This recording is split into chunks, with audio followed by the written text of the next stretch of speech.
നമസ്കാരം. Voters choice 2024ലേക്ക് ഏവർക്കും സ്വാഗതം. ഇന്ത്യയെമ്പാടും ഇന്ന് ചർച്ച ചെയ്യുന്നത് വരാൻ പോകുന്ന ലോക്സഭാ തെരഞ്ഞെടുപ്പിലെ സാധ്യതകളെക്കുറിച്ചാണ്, ഉയർന്നു വരാനിടയുള്ള വിഷയങ്ങളെക്കുറിച്ചാണ്. നമ്മളും ആ ചർച്ചയിലേക്ക് പങ്കുചേരുകയാണ്. ഇന്നിവിടെ ഞങ്ങളോടൊപ്പം പ്രധാനപ്പെട്ട അതിഥിയായി എത്തിയിരിക്കുന്നത് രാഷ്ട്രീയ നിരീക്ഷകനും അധ്യാപകനുമായ ഫക്രുദ്ദീൻ അലി, ഒപ്പം തന്നെ നമ്മുടെ associate editor Shri AR Rajeev. ഇരുവർക്കും സ്വാഗതം ഈ ചർച്ചയിലേക്ക്.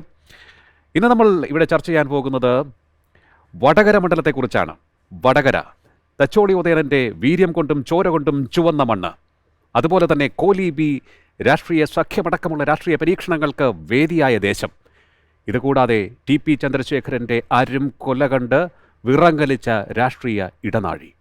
ഇവിടേക്ക് ലോക്സഭാ തെരഞ്ഞെടുപ്പിന് അങ്കത്തട്ട് ഉയരുമ്പോൾ പോരാട്ടം തീപാറുമെന്ന് ഉറപ്പ്. നമുക്കിന്ന് ചർച്ച ചെയ്യാം വടകരയെക്കുറിച്ച്. ആദ്യം വടകരയിലെ ഇപ്പോഴത്തെ രാഷ്ട്രീയ സാഹചര്യം ആർക്കനുകൂലം ഫക്രുദ്ദീൻ? അല്ല, വടകര ഇപ്പോൾ നമ്മൾ എപ്പോഴും നോക്കുമ്പോൾ വടകരയുടെ നിയോജകമണ്ഡലത്തിൽ ഒരു സ്വഭാവം അനുസരിച്ചിട്ട് അത് LDFന് അനുകൂലമാണ്. കാരണം പ്രധാനമായിട്ട് നമുക്ക് തലശ്ശേരിയാണ് പ്രധാനപ്പെട്ട മണ്ഡലം. 20,000 വോട്ടെങ്കിലും LDFന് കൂടുതൽ വരുന്നതാണ്, ഭൂരിപക്ഷം വരുന്നതാണ്. കൂത്തുപറമ്പ് പഴയ കൂത്തുപറമ്പല്ല, മോഹൻ UDF വർഷത്തിൽ നിന്ന് ജയിച്ച കൂത്തുപറമ്പാണ്. എങ്കിൽ പോലും ഒരു 10,000-15,000 വോട്ട് പിടിക്കാനുള്ള സാഹചര്യം ഇപ്പോഴുണ്ട്. പിന്നെ അത് കഴിഞ്ഞിട്ട് വേറെ ഒരു പ്രധാനപ്പെട്ട മണ്ഡലം ഏതാണ്? നാദാപുരമാണ്. നാദാപുരം ഏത് നെഗറ്റീവ് സാഹചര്യത്തിൽ പോലും CPI കാൻഡിഡേറ്റ് ഒരു 5,000 തൊട്ട് 10,000 വോട്ടിന് ജയിക്കുന്ന സ്ഥലമാണ്. വേറെ ഒരു മണ്ഡലം കുറ്റ്യാടിയാണ്. കുറ്റ്യാടി അങ്ങോട്ടും ഇങ്ങോട്ടും പണ്ടത്തെ മേപ്പയ്യൂർ മണ്ഡലമാണത്. അത് അങ്ങോട്ടും ഇങ്ങോട്ടും മാറിക്കളിക്കുന്ന മണ്ഡലമാണ്. എങ്കിൽ പോലും നിലവിലുള്ള ഒരു പ്രത്യേക രാഷ്ട്രീയ സാഹചര്യം LDFനാണ് മേൽക്കൈ ഉണ്ട്. അത് ഞാൻ പ്രത്യേകം പറഞ്ഞു തരാം. രാഷ്ട്രീയ സാഹചര്യം ഈ മണ്ഡലങ്ങളെല്ലാം ബാധകമാണ്. പിന്നെ ഒന്ന് കൊയിലാണ്ടി നിയോജകമണ്ഡലം. കൊയിലാണ്ടി സത്യത്തിൽ കോൺഗ്രസിന് അത്യാവശ്യം വേരുള്ള മണ്ണാണ്. ഈ പിന്നെ സ്വാതന്ത്ര്യ സമര കാലം തൊട്ട് തന്നെ കോൺഗ്രസിന് പല പ്രധാനപ്പെട്ട നേതാക്കന്മാരും വന്നിട്ടുള്ള മണ്ണാണ്. പക്ഷേ കോൺഗ്രസ്സുകാർ ഗ്രൂപ്പുകൾ കൊണ്ട് ഇപ്പോൾ CPM പോയ നേതാവുണ്ടല്ലോ, കൊയിലാണ്ടിക്കാരെ അനിൽകുമാർ ഒക്കെ സ്ഥാനാർത്ഥി ആയിരുന്നിട്ടുള്ള മണ്ഡലമാണ്. ആ സമയത്താണ് ഇവർ ഗ്രൂപ്പ് കളിച്ച് ഈ മണ്ഡലം കൊണ്ട് കളയാം. P ശങ്കരനും പത്മയൊക്കെ ജയിച്ചുകൊണ്ടിരുന്ന മണ്ഡലമാണ്, മന്ത്രിമാരായിരുന്ന മണ്ഡലമാണ്. ഇപ്പോൾ ഞങ്ങൾ ബാലുശ്ശേരിൻ്റെ തൊട്ടടുത്തുള്ള മണ്ഡലം. വേറെ ഒന്നുള്ളത് പിന്നെ പേരാമ്പ്ര കാലാകാലമായിട്ട് LDF NK രാധ, അതുപോലെ തന്നെ രാമകൃഷ്ണൻ, മന്ത്രി രാമകൃഷ്ണൻ, ഇവരൊക്കെ മത്സരിച്ച് ജയിച്ചുകൊണ്ടിരുന്ന ഒരു സീറ്റാണ്. അത് LDF നല്ല മേൽക്കൈയുള്ള സീറ്റാണ്. അപ്പം ഇപ്പോഴത്തെ ഒരു പ്രത്യേക സാഹചര്യം, അന്ന് LDFന് മേൽക്കൈ എന്ന് വെച്ചാൽ CPMൻ്റെ വോട്ട് ആയിരുന്നു. ഇപ്പം വേറൊരു സംഭവമുണ്ട്. ഈ മലബാറിൽ ഈ മുസ്ലിങ്ങളുടെ ഇടയിൽ എസ്പെഷ്യലി പിണറായി വിജയൻ വന്നതിന് ശേഷം LDF CPMലേക്ക് യുവാക്കളുടെ ഒരു പോക്കുണ്ട്, കുടുംബങ്ങളുടെ ഒരു പോക്കുണ്ട് സംഭവിച്ചിട്ടുണ്ട്. അതിനൊരു പ്രധാനപ്പെട്ട കാരണം എന്ന് വെച്ചാൽ കോൺഗ്രസ് അവിടെ സജീവമല്ല. ഒരു അടി കൊണ്ടാൽ തിരിച്ചടി അടിക്കുന്ന ഒന്നും CPM ആയിരിക്കും, അല്ലെങ്കിൽ മുസ്ലിങ്ങൾ അവിടെ RSS വലിയ രീതിയിൽ അടിക്കാറ് തിരിച്ചടി അവിടുത്തെ ഒരു രീതിയാണ്. ആളുകൾ അടി തിരിച്ചടി എന്നുള്ളത്. അപ്പോൾ അത് അവിടുത്തെ രീതിയാണ്. അപ്പം കോൺഗ്രസ് കുടുംബങ്ങളിൽ നിരന്തരമായിട്ട് ഇപ്പോൾ അവിടെ നിങ്ങൾ ഈ സൗത്തിലോട്ട് ജാതി മതമൊക്കെ അല്ലേ പ്രശ്നം. അവിടെ ഇതൊന്നുമല്ല, അവിടെ പൊളിറ്റിക്സാണ്, രാഷ്ട്രീയം. നിങ്ങൾ വില്ലേജ് ഓഫീസിൽ പോയാൽ, നിങ്ങൾ പഞ്ചായത്ത് ഓഫീസ്, നിങ്ങൾ വീട് വെക്കുമ്പോൾ സകലത്തിനും രാഷ്ട്രീയം കാണുന്ന, രാഷ്ട്രീയത്തിൽ വന്ന് മനുഷ്യൻ്റെ ജീവിതം പണ്ടാറടങ്ങി പോകുന്ന സ്ഥലമാണ്. ഞാൻ നാട്ടുകാരനാണല്ലോ, തൊട്ടടുത്തുള്ള ബാലുശ്ശേരി അറിയാലോ, കോഴിക്കോട് യോജമുണ്ടല്ലോ, എന്നാണ് എനിക്കറിയാം. എൻ്റെ പാപ്പ അവിടുത്തെ കോൺഗ്രസിൻ്റെ നേതാവായതുകൊണ്ട് എനിക്ക് ഇതൊക്കെ സഹിച്ചും അടിച്ചും തിരിച്ചടിച്ചും ഒക്കെ വന്ന് പിന്നെ എനിക്ക് ഇടതുപക്ഷത്തിൻ്റെ ഐഡിയോളജി EMSനോടുള്ള താല്പര്യമാണ് എന്നെ പിന്നെ CPMലേക്ക് അടുപ്പിച്ച ഘടകം. പക്ഷെ അതുപോലെയല്ല സാധാരണക്കാർ, അവിടെ നിലനിൽപ്പിൻ്റെ പ്രശ്നമാണ്. അപ്പം ഈ ഒരു സാഹചര്യത്തിൽ കോൺഗ്രസ് ഗ്രൂപ്പ് കളിച്ച് ദുർബലമാവുന്നു, 90s കൂടി ദുർബലമാവുന്നു. അപ്പം അവിടെ ഞങ്ങളെ നാട്ടിൽ നടന്ന സംഭവമുണ്ട്. ഞങ്ങളെ തൊട്ടടുത്ത മണ്ഡലമാണല്ലോ, അവിടെ ഒരു കോൺഗ്രസ്സുകാരൻ്റെ വീട്ടിൽ അവിടെ ഈ കിണറിൽ അമേദ്യം കൊണ്ടുവച്ചിടുക, അല്ലെ കിണറിൽ ഇത് സൗത്തിലില്ലാത്ത ചില പരിപാടി മലബാറിലുണ്ട്, അമേദ്യം കൊണ്ടുവച്ച് വിഷം കൊണ്ടുവച്ചിടുക എന്നൊക്കെ. അപ്പോൾ ഒരു കോൺഗ്രസ്സുകാരൻ്റെ വീട്ടിലെ കിണറിൽ വിഷം കൊണ്ടുവച്ചിട്ടു.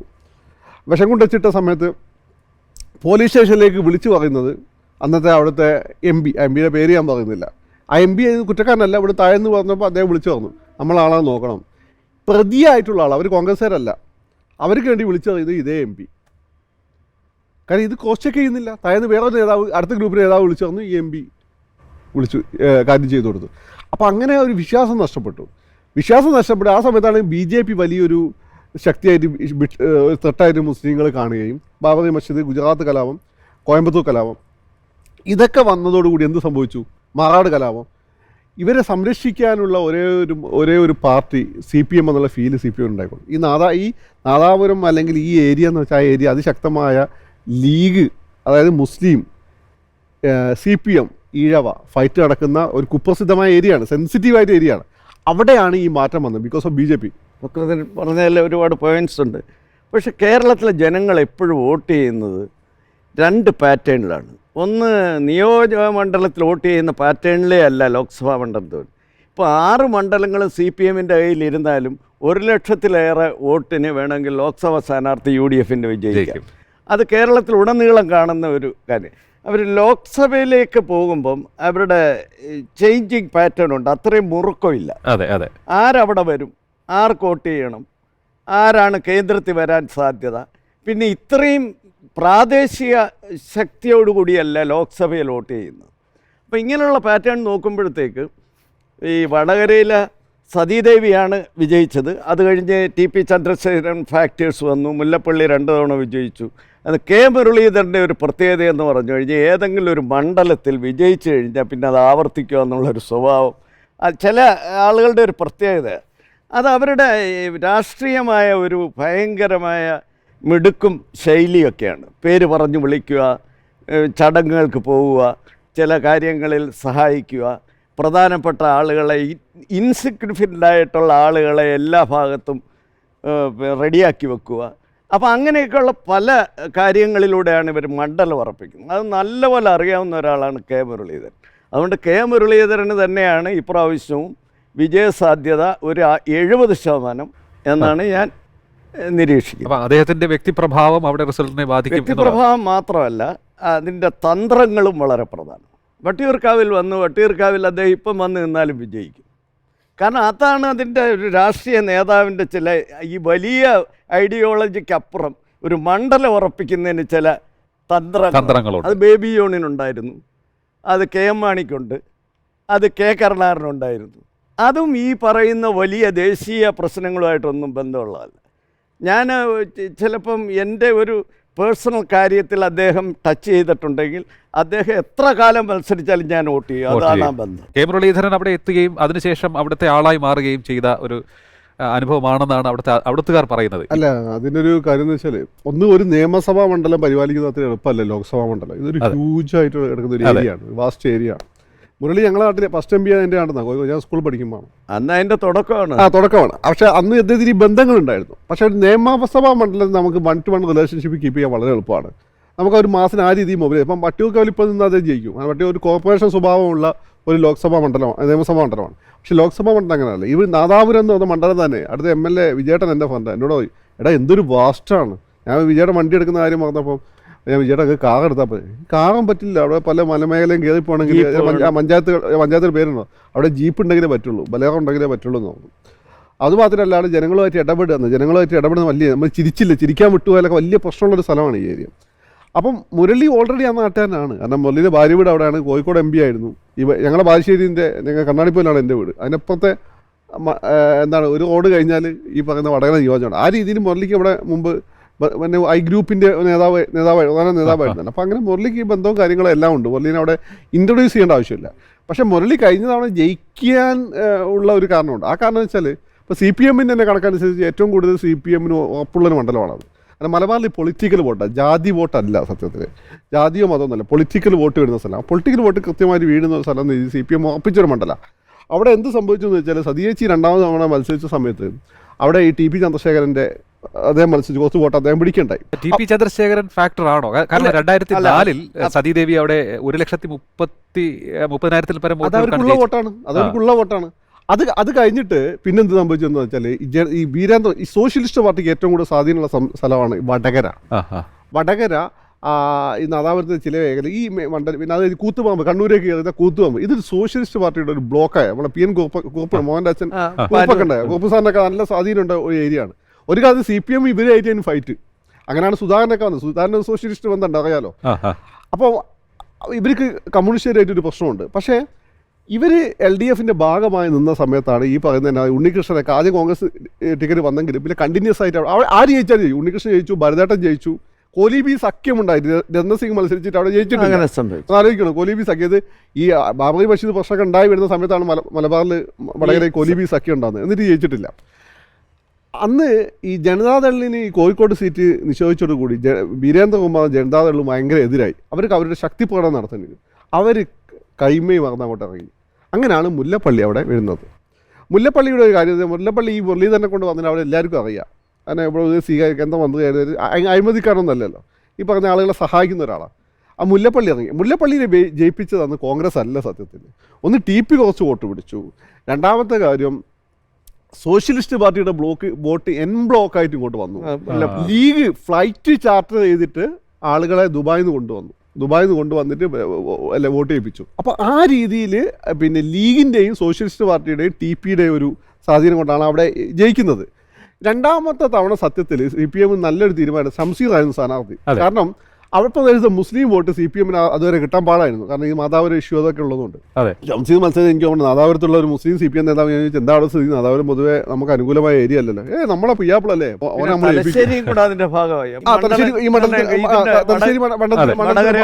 ഭാഗമാണ് ഷംസീർ നാട്ടെ തന്നെ. നമ്മളെ എന്താ പിയ്യാപ്പിളല്ലേ, ഓനെ നമ്മളെ ഏൽപ്പിക്കുന്നു. ഈ പറഞ്ഞ പോലെ തന്നെ മുസ്ലിം ഇടങ്ങളിലെല്ലാം തന്നെ നല്ല രീതിയിൽ വോട്ട് കിട്ടി. ചെറിയ വോട്ടിനാണ് ഷംസീർ അവിടെ അന്ന് പരാജയപ്പെട്ടത്. അത് കഴിഞ്ഞ തവണ എന്ത് ചെയ്തു എന്ന് വെച്ചാൽ ഇവർക്കറിയാം ഇത് CPM മണ്ഡലം കോൺഗ്രസിന് അറിയാം. അതുകൊണ്ടാണ് മുല്ലപ്പള്ളി പതുക്കെ വല്ലതും മാറിക്കളഞ്ഞത്. അപ്പം അവിടെ സ്ഥാനാർത്ഥി ഇല്ലാത്ത അവസ്ഥ ഒരു ജയരാജേട്ടൻ അവിടെ മത്സരിക്കുകയും ചെയ്തു. CPM ജയം ഉറപ്പിച്ചു, ഓവർ കോൺഫിഡൻസ് ആയി. അദ്ദേഹത്തെ അടിയിലൂടെ തോൽപ്പിച്ചതല്ല. അത് ചിലപ്പോൾ ഒരു ഫാക്ടർ ഉണ്ട്. അത് അഡ്വക്കേറ്റ് ജയശങ്കർ ഒക്കെ പറയാറുണ്ട്. പക്ഷെ ഞാൻ കമ്മ്യൂണിസ്റ്റ് പാർട്ടിയെ പറ്റി അങ്ങനെ മലബാർ കമ്മ്യൂണിസ്റ്റ് പാർട്ടി അങ്ങനെ വിശ്വസിക്കുന്നില്ല. കാരണം യഥാർത്ഥത്തിൽ CPMന് വിജയിക്കണം എന്ന് ഏറ്റവും കൂടുതൽ ആഗ്രഹമുള്ള സീറ്റുകളിലൊന്നാണ് ഈ വടകര. കാരണം എന്ന് പറഞ്ഞാൽ അവർ ഏറ്റവും കൂടുതൽ കഴിഞ്ഞ ഒരു 10 വർഷത്തിനിടയിൽ അറ്റാക്ക് നേടി ഈ വടകര കേന്ദ്രീകരിച്ചുള്ള ഈ പറയുന്ന TP ചന്ദ്രശേഖർ ഇഷ്യൂ, മറ്റ് ഇഷ്യൂസ്, RMPയുടെ വരവ്, അവിടെ ഒരു MLA ഉണ്ടാകുന്നു, ഇതിനെല്ലാം കൊടുക്കാൻ പറ്റുന്ന ഒരു മറുപടിയാണ് വടകരയിലെ ജയം. പക്ഷേ അത് അവർക്ക് സാധിക്കുന്നില്ല എന്നുള്ളതാണ്. അല്ല, അവർ ആത്മാർത്ഥമായിട്ട് ഇറങ്ങുന്നതാണ്. അതിപ്പോൾ ജയശങ്കർ സാഹൊക്കെ പറയുന്നത് കണ്ണൂർ CM-മാർ വലിച്ചു, ശ്രീമതി ടീച്ചർ വലിച്ചു, പല നമ്പ്യാന്മാർ ഇവിടെ വലിച്ചു എന്നൊക്കെ ജയശങ്കർ സാഹൊക്കെ പറയാറുണ്ട്. ഇവർ തമ്മിലുള്ളൊരു പാർട്ടിയുടെ ഉള്ളിൻ്റെ ഞാനത് സീരിയസ് ആയി എടുക്കുന്നില്ല. കാരണം എന്ന് വെച്ചാൽ മലബാറിലെ പാർട്ടിയിൽ അത്ര അങ്ങനെ ആ രീതിയിലുള്ള ഒരു TP ചന്ദ്രശേഖരൻ ഒരു ഫാക്ടർ ആയിരുന്നു. TP അവരുടെ വടകരയിലുള്ള അവരുടെ ചില കോർ ഏരിയ ഉണ്ട്. വടകര ഈ നാദാപുരം അങ്ങോട്ട് വ്യാപിച്ചു കിടക്കുന്നത്. അവിടെ അദ്ദേഹം കുറച്ച് വോട്ട് പിടിക്കേണ്ടത്. അത് ഇവരെ വോട്ടാണ് പോകുന്നത്, CPMന്റെ വോട്ടാണ് പോകുന്നത്. അപ്പം കഴിഞ്ഞ തവണ എന്ത് ചെയ്തെന്ന് വെച്ചാൽ ജയരാജേട്ടൻ അങ്ങനെ ജയിച്ചു, ഇനിയിപ്പോൾ എന്ന് MP ആണോന്ന് ആലോചിച്ചാൽ മതി എന്ന കാര്യത്തിൽ ഈ CPM പോകുമ്പോഴാണ് കോൺഗ്രസിൽ ആശയക്കുഴപ്പമുണ്ടാവുകയും ആ സമയത്ത് രണ്ട് കാര്യം നടന്നു. ഒന്ന്, രാഹുൽ ഗാന്ധി വരുന്നതോടുകൂടി ചിത്രം അങ്ങോട്ട് മാറുന്നു. രണ്ടാമത്തെ കാര്യം എന്ന് വെച്ചാൽ മുരളീധരൻ അൺഎക്സ്പെക്ടഡ് ഇവിടെ ജയിച്ചു നിൽക്കുന്ന മുരളീധരൻ അവിടെ പോയി സ്ഥാനാർത്ഥിയായിരുന്നു. സാധാരണഗതിയിൽ ഒരു MLA ആയിട്ട് ഇരുന്നിട്ട് ലോക്സഭയിൽ മത്സരിക്കുമ്പം ജനങ്ങൾ അങ്ങനെ വിജയിപ്പിക്കാറില്ല. അത് കേരളത്തിന് ഇഷ്ടമല്ല. പക്ഷെ മുരളീധരൻ ഇവിടെ MLA ആയിരുന്നതുകൊണ്ട് തന്നെ അവിടെ മത്സരിച്ച് വിജയിച്ചു. അപ്പം അതിനെ കുറിച്ച് കോഴിക്കോട് പ്രദീപ് കുമാർ MLA ആയിരുന്നുകൊണ്ട് മത്സരിച്ച് തോൽക്കുകയാണ്. ഇതിന്റെ കാര്യം വടകരക്കാർക്ക് ഒരു വീരൻ എന്നുള്ളൊരു ഇതുണ്ട്. ഈ ഒതേനൻ്റെയൊക്കെ ഒരു പാരമ്പര്യം. മുരളി അവിടെ വന്ന ഒരു വീരനായിട്ടാണ്, ചാവയായിട്ടാണ് മുരളി അവിടെ വരുന്നത്. എന്നാൽ റെയിൽവേ സ്റ്റേഷനിൽ തന്നെ ലീഗാരാണ് ബേസിക്കലി. ലീഗാരുടെയൊക്കെ ഒരു ആവേശം ഭീകരമായിരുന്നു.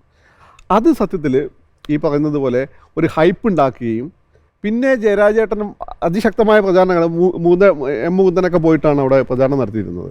പക്ഷേ എങ്കിൽ പോലും അദ്ദേഹം പരാജയപ്പെടുകയും ചെയ്തു. ഇത്തവണ പക്ഷേ അനുകൂല വേറൊരു ഫാക്ടറുണ്ട്. അവിടെ ഈ മലയോര മേഖലയിൽ ഇപ്പം പേരാമ്പ്ര നിയോജകമണ്ഡലത്തിൽ വോട്ടെണ്ണുമ്പോൾ ഇപ്പോൾ നമ്മളിവിടെ കോൺഗ്രസ്സുകാരാണല്ലോ. അപ്പോൾ കുട്ടിക്കാലത്തൊക്കെ തന്നെ ഈ ആകാശവാണിയിൽ വോട്ടെണ്ണ കേൾക്കുമ്പം പേരാമ്പ്ര UDF സ്ഥാനാർത്ഥി മുന്നിട്ട് നമുക്ക് ഭയങ്കര സന്തോഷമാണ്. അത് പക്ഷേ അവസാനം പേരാമ്പ്ര ജയിക്കുക LDF തന്നെ ആയിരിക്കും. കാരണം അവിടെ ഒരു മലയോര മേഖലയുണ്ട്, അവിടെ ക്രിസ്ത്യൻ ബെൽറ്റ് ഉണ്ട്. അത് ഇവിടെ പല മേഖലകളിലും മേപ്പയൂർ, കുറ്റ്യാടി പോലെ തന്നെ ക്രിസ്ത്യാനികളുള്ള ഒരു ഏരിയയാണ് ഈ സെൻട്രൽ ട്രാവൻകൂറിൽ നിന്ന് കുടിയേറിയിട്ടുള്ളത്. അവരെ വോട്ട് പൊതുവെ UDFന് കിട്ടുകയാണ്. പക്ഷേ മാണി സാർ ഇങ്ങോട്ട് വന്നതോടുകൂടി, മാണി കോൺഗ്രസ് ഇങ്ങോട്ട് വന്നതോടുകൂടി ഈ ലോക്സഭാ ഇലക്ഷനിലെ ഒരു പ്രധാനപ്പെട്ട കാര്യം എന്ന് വെച്ചാൽ UDFന് കിട്ടിക്കൊണ്ടിരുന്ന പൊതുവെ LDF മണ്ഡലമായ മണ്ഡലത്തിൽ UDF പ്രത്യേക സാഹചര്യത്തിൽ ജയിക്കുകയും അതേസമയം തന്നെ UDFന് കിട്ടിക്കൊണ്ടിരുന്ന മുസ്ലിം വോട്ടുകളിൽ ഒരു പങ്ക് പതുക്കെ ഇങ്ങോട്ട് മാറുകയും ക്രിസ്ത്യൻ വോട്ടുകളിൽ നല്ലൊരു പങ്കും LDFിലേക്ക് വരാൻ സാധ്യത കാണുകയും ഒപ്പം തന്നെ സോഷ്യലിസ്റ്റുകാർ ഓൾറെഡി ഇങ്ങോട്ട് വരികയും ചെയ്തു. അപ്പോൾ ഈ ഒരു സാഹചര്യത്തിൽ നമ്മൾ എങ്ങനെ കറക്കി കുത്തി നോക്കിയാലും പൊളിറ്റിക്കലി സാധ്യത LDFനാണ്. പക്ഷെ അവരുടെ സ്ഥാനാർത്ഥി ആരാന്നുള്ളത് പ്രധാനമാണ്. കാരണം ഈ പറയുന്ന പോലെ പറഞ്ഞുകൊണ്ട് ഈ വടകരയിലെ K മുരളീധരൻ തന്നെയാണ് UDFന്റെ സ്ഥാനാർത്ഥി. LDFന്റെ സ്ഥാനാർത്ഥി ആരാണെന്നുള്ളത് അവർ ഇതുവരെ ഒരു തീരുമാനത്തിലേക്ക് എത്തിയിട്ടില്ല. അത് തന്നെ അവർക്കത് ഉറപ്പായിട്ട് നേടണമെന്നുണ്ട്. പക്ഷെ അത് പല പേരുകളും പരിഗണിച്ചിട്ട് അത് നേടില്ല എന്ന് തോന്നുന്നതുകൊണ്ടാണ് ഈ പിന്മാറ്റം വരുന്നത്. സ്ട്രോങ് കാൻഡിഡേറ്റ് ആയിരിക്കണം, സ്ട്രോങ് ആയിരിക്കണം. കാരണം മുരളിക്ക് പറയുന്ന പോലെ ഒരു വ്യക്തി സുരേഷ് ഗോപിനെ പറഞ്ഞിട്ടുണ്ടായി മുരളിക്ക് സ്വന്തം കെയർ ഓഫിൽ 5-10% വോട്ടുകൾ ചിലപ്പോൾ സ്വാധീനിക്കാൻ പറ്റും.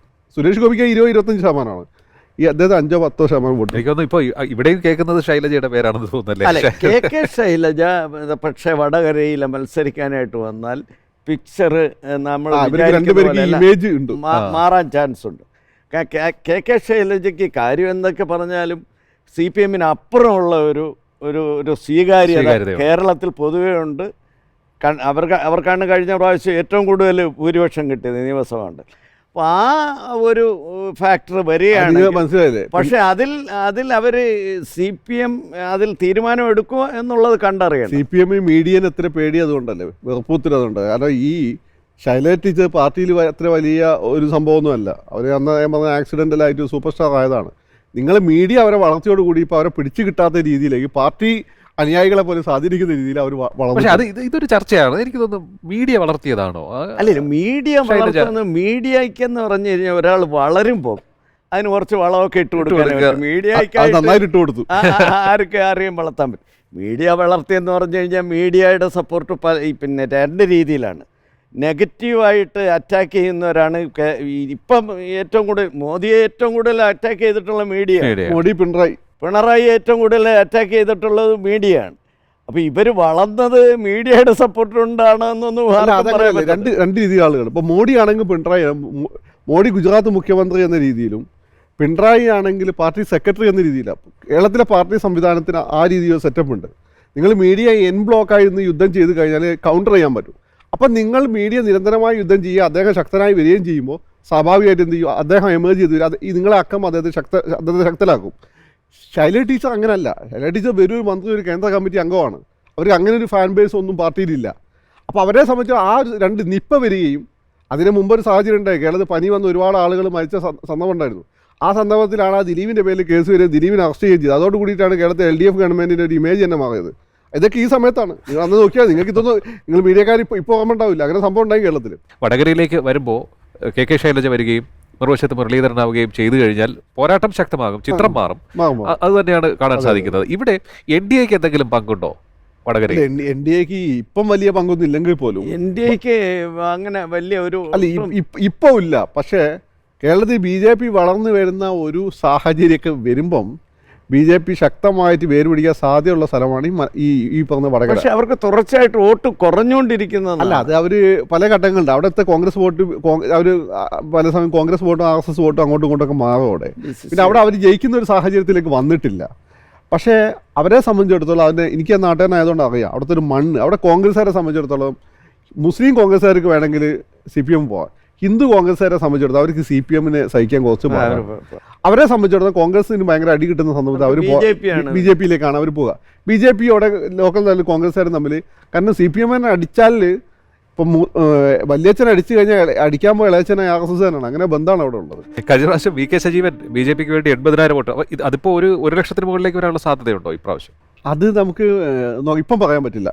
സ്ഥാനാർത്ഥികളാരാണ് അങ്ങനെ. പക്ഷെ BJP അവിടെ ഈ വിജയം നിർണ്ണയിക്കുന്ന ഒരു ഫാക്ടറേ അല്ല. പക്ഷെ വേറൊരു കാര്യം ഞാൻ പറഞ്ഞുതരാം. അവിടെ നാദാപുരത്തൊന്നും ഈ RSS സാധനമല്ലായിരുന്നു.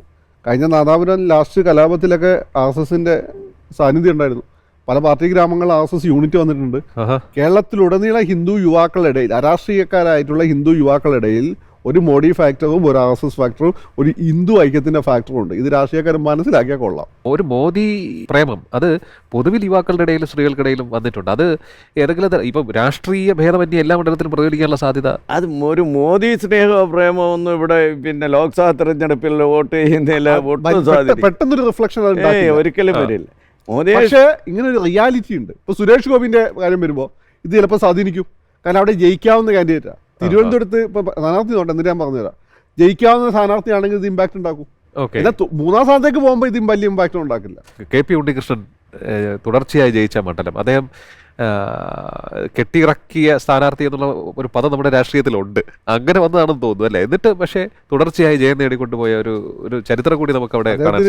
ഒന്ന് അദ്ദേഹം വന്ന സമയത്തിന്റെ പ്രത്യേകത, രണ്ടാമത് ഭാഗ്യം, പിന്നെ അങ്ങോട്ട് മെയ്വഴക്കം. മെയ്വയൊക്കെ നഷ്ടപ്പെട്ടോടി തോൽക്കുകയും ചെയ്തു. അതാണ് അതിൻ്റെ ഒരു കാര്യം. അല്ല 5 തവണ MP ആയി. അതെ, രണ്ട് മുന്നണി നിന്നുകൊണ്ട്. ജനതാദൾ അവരുടെ കൂടെ പോയപ്പോഴാണ് മന്ത്രിയായത്. അതെ അതെ അതെ, കേന്ദ്രമന്ത്രിയായി. അവരുടെ പ്രധാനപ്പെട്ട നേതാവായിരുന്നല്ലോ കോൺഗ്രസ് എസിന്റെ നേതാവ് എന്ന രീതിയിൽ. അന്ന് ഇന്നുള്ള കോൺഗ്രസ് എസ് അല്ല, അന്നത്തെ കോൺഗ്രസ് എസിന് അത്യാവശ്യം വോട്ടേഴ്സൊക്കെ ഉണ്ടായിരുന്നു, വോട്ടുണ്ടായിരുന്നു അവർക്ക്. പിന്നെയാണത് ഈ സത്യത്തിൽ കോൺഗ്രസ് എസിനെയും ജനതാദളെയും കേരളത്തിൽ ഇല്ലാതാക്കിയ പിണറായി വിജയനാണ്. സീറ്റുകൾ അങ്ങ് പിടിച്ചെടുത്തു. പിന്നെ അവർ തിരിച്ചു കൊണ്ടുവന്നപ്പോൾ അവർക്കൊരു ഔദാര്യം എന്ന രീതിയിൽ മന്ത്രിസ്ഥാനമൊക്കെ കൊടുക്കുന്നു അല്ലാതെ അവർക്ക് പഴയ ശക്തിയില്ല ഇപ്പോൾ. പിന്നെ വേറൊന്നും, നമ്മുടെ ഈ മുരളീധരൻ മത്സരിച്ചില്ല എന്നുണ്ടെങ്കിൽ അവിടെ പാർട്ടി തന്നെ സീറ്റ് വെച്ചിരിക്കും, അല്ലാതെ മറ്റൊരു ഘടകകക്ഷിക്ക് കൊടുക്കില്ല എന്നുള്ളതാണോ? അല്ല, അങ്ങനെ എന്തെങ്കിലും ഒരു ഇപ്പൊ ലീഗിന് ഒരു സീറ്റ് കൊടുത്താലും ഓൾറെഡി ലീഗിന് 5-ാം മന്ത്രി സ്ഥാനം കൊടുത്തതിന്റെ ഫലമാണ് ഇത് ഇപ്പം കിടക്കുന്ന ഈ തുടർച്ചയായി പ്രതിപക്ഷത്തിൽ ഇരിക്കേണ്ടി വന്നത്. ക്രിസ്ത്യാനികളിൽ വലിയൊരു വിഭാഗമാണ്. അവർക്ക് ഇന്ത്യയിൽ ഏറ്റവും കൂടുതലുള്ള സ്റ്റേറ്റ് ഇവിടെയാണ്. UDF ഒരു പ്രധാനപ്പെട്ട ആണിക്കല്ല അവിടെ. അവർക്ക് വിവരമുള്ളതുകൊണ്ട് അവർ കുടുംബാസൂത്രണം നടപ്പിലാക്കുകയും ചെയ്തുകൊണ്ട് അവരുടെ ആളുകളുടെ എണ്ണം കുറഞ്ഞപ്പോൾ നിയോജകമണ്ഡലങ്ങളുടെ എണ്ണം കുറഞ്ഞു. പക്ഷേ അവർ ഇവിടുത്തെ മോസ്റ്റ് പ്രോമിനൻറ്റ് കമ്മ്യൂണിറ്റിയാണ്. ഈ 5-ാം മന്ത്രി വന്നതോടുകൂടിയാണ് ക്രിസ്ത്യാനികളുടെ മനമാറ്റം തുടങ്ങിയത്. ഇനി ഒരു മൂന്നാമത്തെ സീറ്റ് ചിലപ്പോൾ ലീഗ് അർഹിക്കുന്നൊക്കെ ആയിരിക്കും. പക്ഷേ മൂന്നാമത്തെ സീറ്റ് ചോദിക്കുന്നത് മൂന്നാമത്തെ സീറ്റിനല്ല, അതാദ്യം നമ്മൾ മനസ്സിലാക്കി. നിയമസഭാ ഇലക്ഷനിൽ ഒന്നീ ഒരു രാജ്യസഭാ സീറ്റിനായിരിക്കും, അല്ലെങ്കിൽ അതുപോലുള്ള മറ്റ് ഈ പറഞ്ഞുകൊണ്ടുള്ള 5-ാമത്തെ മന്ത്രി, അല്ലെങ്കിൽ വേറെ ഒരു സ്ഥാനത്തിനായിരിക്കും. പക്ഷേ ഇതിൻ്റെ പ്രശ്നം എന്താ, ഇവർ ഈ പറച്ചിൽ പറയുമ്പോൾ അത് ജനങ്ങളുടെ മനസ്സിലുണ്ടാക്കുന്ന സ്വാധീനമുണ്ട്. ഇപ്പോൾ കുഞ്ഞാപ്പ കഴിഞ്ഞ അവിടെ MP സ്ഥാനം രാജിവെച്ച് ഇവിടെ വന്നുകൊണ്ടാണ് ഇത്രയും വലിയ പരാജയത്തിലേക്ക് പോയത്. കാരണം കുഞ്ഞാപ്പ അടുത്ത മുഖ്യമന്ത്രി ആവാൻ വേണ്ടി വരികയാണ് എന്ന ഇമേജ് കൊടുത്തു. ഈ ഞാൻ പറഞ്ഞത് മലബാറിലെ മുസ്ലിംസ് വലിയ വിവരമൊക്കെ ഉണ്ട്, പക്ഷേ എന്നിട്ട് ഈ മണ്ടത്തരം കാണിക്കുന്നത് എന്താണ് ഇപ്പോഴും? അല്ലെ, കുഞ്ഞാമ്മയ്ക്ക് അങ്ങനെ താല്പര്യം ഉണ്ടായത് കുഞ്ഞാപ്പ വേണ്ട ഇലക്ഷൻ കഴിഞ്ഞിട്ടാ. കുഞ്ഞാപ്പൻ ആർക്കും നിഷേധിക്കാൻ പറ്റുക? വടകരയിലെ ചിത്രം ഇതാണ്. കെ മുരളീധരൻ അതിശക്തനായിക്കൊണ്ടിരിക്കുന്നു, ഓരോരുത്തർക്കും സുപരിചിതൻ. അതുകൊണ്ട് തന്നെ UDF ക്യാമ്പ് ആത്മവിശ്വാസത്തിലാണ്. മുരളീധരൻ തന്നെയായിരിക്കും അവിടെ സ്ഥാനാർത്ഥിയെന്നാണ് ഇതുവരെ കേൾക്കുന്ന സംസാരം. ഇനി ഇടത് ക്യാമ്പിലേക്ക് പോകുമ്പോൾ ഒട്ടേറെ പേർ ലിസ്റ്റിലുണ്ടെങ്കിലും ഏറ്റവും കൂടുതൽ പ്രാമുഖ്യം KK ശൈലജയ്ക്ക് തന്നെയാണ്. ശൈലജ സ്ഥാനാർത്ഥിയായാൽ ഇടത് ക്യാമ്പും അതിശക്തമായി ആഞ്ഞടിക്കും. അപ്പോൾ വടകരയിലെ പോരാട്ടം തീപാറും എന്നുള്ള കാര്യത്തിൽ സംശയമില്ല. ഇന്ന് ഈ ചർച്ചയിൽ പങ്കെടുത്ത ഫക്രുദ്ദീൻ അലി, AR രാജീവ്, ഇരുവർക്കും നന്ദി. അടുത്ത ദിവസം മറ്റൊരു മണ്ഡലവുമായി നമുക്ക് ഒത്തുചേരാം. നമസ്കാരം.